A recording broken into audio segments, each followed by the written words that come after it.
En aquest exemple enviarem un correu als alumnes que hagin suspès la nota final del curs i els oferirem la possibilitat de presentar-se un examen final de reavaluació. Els afegirem a un grup concret i el qüestionari només estarà disponible per a aquell grup. Així, la resta d'alumnes no hi podran accedir. Cal tenir present que aquesta alerta no funciona amb el mètode d'agregació suma de qualificacions. Anem per la regla. Des del tauler del curs anem a PLD. Des d'aquí afegim una regla a la que li direm total del curs suspès. Seleccionem l'esdeveniment, que serà qualificació del curs modificada. A les condicions afegirem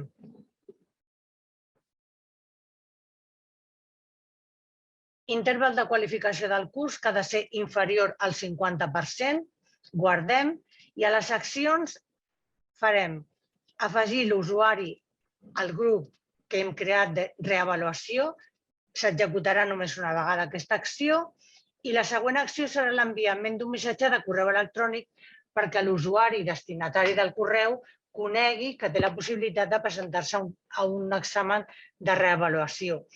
El destinatari en aquest cas és l'usuari que dispara la regla. Aquí posarem tot el curs i inserim el testimoni perquè ens posi el nom del curs suspès. En la caixeta enganxarem el cos del text que ja tenim redactat, inserim el testimoni perquè ens posi el nom de l'alumne. Executem aquesta acció sols una vegada, salvem, desem i apareix la regla creada.